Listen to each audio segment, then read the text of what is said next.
তাই কিসের বন্ধু? এই যে সম্পর্কগুলো আমরা তৈরি করেছি, এগুলি এক একটা মায়িক সম্পর্ক। এগুলি হচ্ছে অশাশ্বত। অশাশ্বতম দুঃখালয়ম সংসারতীতি সংসারঃ। অশাশ্বতম দুঃখালয়ম সংসারতীতি সংসারঃ।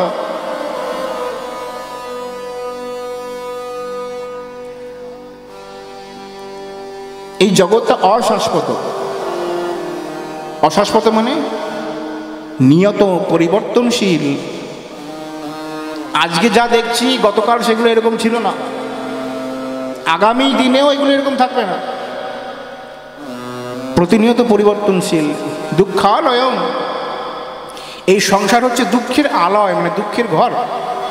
এখন দুঃখ এবং সুখের আভাস ছাড়া অন্য কিছু পাওয়া যায় না। তাই এখানে সুখ খোঁজা মানে মহাজনগণ বললেন বোকা, তুমি বোকা। সুখের আভাস মানে কি? বলি সুখের আভাস মানে আমরা সারা জীবন এটা মনে করি যে সংসারে থেকে এই কাজটা করলে আমি আগামী দিনে সুখী হব। কেউ কেউ ভাবে পয়সা রোজগার করলে আমি সুখী হব, জীবনে একটা জায়গায় দাঁড়াতে পারলে আমি সুখী হব, বিয়ে করলে আমি সুখী হব, চাকরি পেলে আমি সুখী হব, বাড়ি করলে আমি সুখী হব, গাড়িটা কিনলে আমি সুখী হব। সুখী হব সুখী হব, কবে হব জানি না। এই হব হব করতে করতে আমাদের আয়ুটাই শেষ হয়ে যায়। জানতো যে যে মনে করেন পয়সা হলে সুখ হয়, যান ধনাঢ্য ব্যক্তির কাছে। ধনাঢ্য ব্যক্তির কান্না আমরা চোখে দেখেছি। ধনাঢ্য ব্যক্তিরা সাধুদের কাছে এসে কাঁদে, কি বলে, বাবা বাবা আমার ভগবানের কৃপায় সব আছে, পয়সা করি সব আছে, আমার স্বামীটা মানুষ না। ভগবানের কৃপায় সব আছে, এত খাবার কিন্তু খেতে পারি না, ডাক্তার সব বারণ করে দিয়েছে। ভগবানের কৃপায় সব আছে, কিন্তু সারাটা জীবন গাধার মতো এদের পেছনে ছুটে গেলাম, কেউ আজ অব্দি আমার একটা সুনাম করলো না। সবাইকে আমার কাছে নেব নেব নেব নেব করে। कोई तन दुखी कोई मन दुखी, कोई धन बिना रहतो उदास, थोड़ी थोड़ी सब दुखी, सुखी राम की दास। কত সুন্দর কথা। কই তান দুঃখী, আমার মতন কেউ রোগী, আমি নিত্য মাঝে মাঝে রোগী, মাঝে মাঝে রোগী হয়ে পড়ি। আজ ঘাড়ে যন্ত্রণা, কাল পেটে ব্যথা। আমাকে ধরে ধরে নিয়ে যাওয়ার জন্য, নিয়ে আসার জন্য পাঠে পড়ে নিয়ে যায় আমার এক ভাই, এক ছেলে। ও না থাকলে আমি চারিদিকে অন্ধকার দেখি। কই তান দুঃখী কই মন দুঃখী, কেউ মনের দিক থেকে দুঃখ, শরীরের রোগ নাই, রোগ আছে মনে। ওষুধের দোকানে গিয়ে বলছে আরে মনের পেন কিলার আছে, বলে হ্যাঁ আছে। বলে কিসের ব্যথা সারায়? বলে হাঁটু, পা, মাথা, পেট সব জায়গায় ব্যথা সারিয়ে দেবে। বলে মনের ব্যথা সারানোর কি আছে? বলে কিছু নাই, আমার কাছে মনের ব্যথা সারানোর কিছু নাই। কই মন দুঃখী কই ধন বিনা রাখত উদাস, ধন ছাড়া কেউ উদাস হয়ে থাকে। থোড়ি থোড়ি সব দুঃখী, সুখী রাম কি দাস। থোড়ি থোড়ি সব দুঃখী। প্রত্যেকটা ব্যক্তি, প্রত্যেকটা জীব প্রতিনিয়ত সুখ পাওয়ার জন্য চেষ্টা করে। কেন? সে দুঃখী বলেই তো সুখ পাওয়ার জন্য চেষ্টা করে। যে সুখী কখনো সে সুখ পাওয়ার চেষ্টা করে না, তো সে তো নিজ আনন্দে স্থিত। আমি আনন্দেই আছি, আর কি চাই?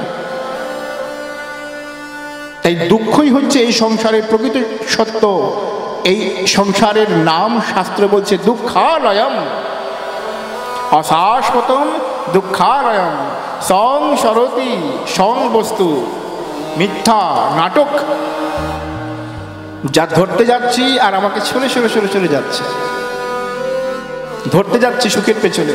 সুখের কারণ ভাবো যারে, সে তোমারে দক্ষ দিবার তরে, আছে সুখের আকার ধরে। যেমন করে নাগিনীরে মালা বলে কেউ গলায় পরে, সাপকে যদি কেউ গলায় পরে মালা মনে করে, সাপ তো ঝোবল দেবে, দেহটা বিষে জর্জরিত হয়ে যায়। তাই মরণাত্রায়তে ইতি মন্ত্র, যেদিকে আমাদের যাওয়ার কথা, যাকে আমাদের ভাবার কথা, এই সম্পর্কগুলো কদিনের শুনি? কি বলবেন? এগুলো কোনো জ্ঞানের কথা নয়, সাধকদের জন্ম জন্মান্তরের হৃদয়ের উপলব্ধি, সাধনার উপলব্ধি।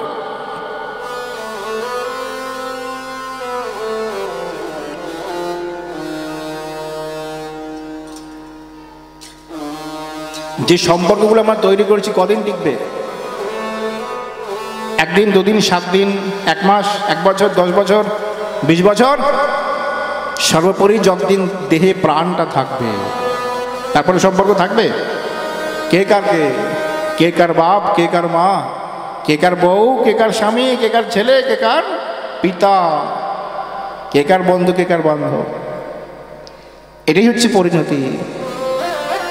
যদি সম্পর্কটা সত্যি হতো তাহলে তো থাকতো, কেন? সত্য তো অবিনশ্বর, সত্য তো চিরন্তন, তাহলে থাকে না কেন?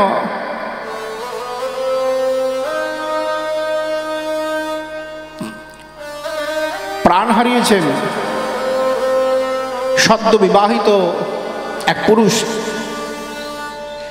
তার পাশে বসে তার সদ্য বিবাহিতা তার স্ত্রী রোদন করছে, তুমি কোথায় চলে গেলে আমাকে ছেড়ে? কোথায় গেলে বলো? মা কাঁদছে, বাবা কাঁদছে, ভাই কাঁদছে, বন্ধু বান্ধবরা কাঁদছে, কোথায় চলে গেলি? আহারে, গুছানো সংসার। বলে মৃত্যুর কোনো ডেট আছে? জানেন আপনি কবে মরবেন, আমি কবে মারা যাব জানি? এই জগতে মৃত্যুর কোনো সময় নেই, ভয় দেখাচ্ছি না, সত্যি কথা। আজকে আপনাদের সামনে বসে কথা হচ্ছে, আগামীকালকের সূর্য আমি নাও দেখতে পারি, তাই না? কে কখন মরে যাব কোনো ঠিক নেই বাবা। জন্ম মৃত্যু, মৃত্যু অনিবার্য। এই সংসারটার নাম হচ্ছে মর্তলোক। এখানে জীব জন্মায় মরার জন্যই। পুনঃপি জীবনম পুনঃপি মরণম পুনঃপি জননী জঠরে শয়নম। 7 দিন ধরে এই এত মরার কথা বলছি, 7 দিন ধরে খুব আনন্দ হবে, চিন্তা করবেন না। নাচানাচি, সমস্ত নাচের আরও সখীগণ সব আসবে, দারুণ আনন্দ হবে, ঝাঁকি দর্শন হবে, খুব আনন্দ। কিন্তু কিসের আনন্দ? কাকে নিয়ে আনন্দ? কোনটা আনন্দ, কোনটা নিরানন্দ? কোন দিকে আমাদের যাওয়া উচিত, কোন দিকে আমরা যাচ্ছি? কিসের জন্য ভাগবত কথার আয়োজন? কি শুনবো? একটু পর্যালোচনা হয়ে যাক শাস্ত্রের কথা। শ্বাস ধাতুর সঙ্গে স্ত্রণ প্রত্যয় মিশে শাস্ত্র শব্দটির উৎপত্তি হয়েছে, যা আমাদের অনুশাসন করে। পরমাত্মার অনুশাসন, আমাদের অনুশাসন কে করতে পারে? আত্মার প্রতি অনুশাসন কে করতে পারে? বলছেন পরমাত্মা। তাই পরমাত্মার অনুশাসন হচ্ছে শাস্ত্র। এই শাস্ত্র যে না মানে, যে না জানে, শাস্ত্রবিরুদ্ধ আচরণ, তার শাস্তি হয়। শাস্ত্র না মানলে হয় শাস্তি। এই প্রস্তুত শাস্ত্র পর্যালোচনা করা। ওই গোলামতের বনবারি এই বলে নাচ হবে, সেটার জন্য ভাগবত কথার আয়োজন নয়। ওটা তো মাঝে মাঝে একটু হোমিওপ্যাথি ওষুধের মতো।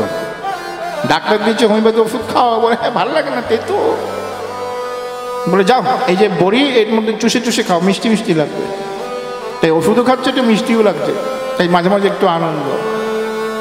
কিন্তু হৃদয় দিয়ে বুঝতে হবে শাস্ত্রের কথা।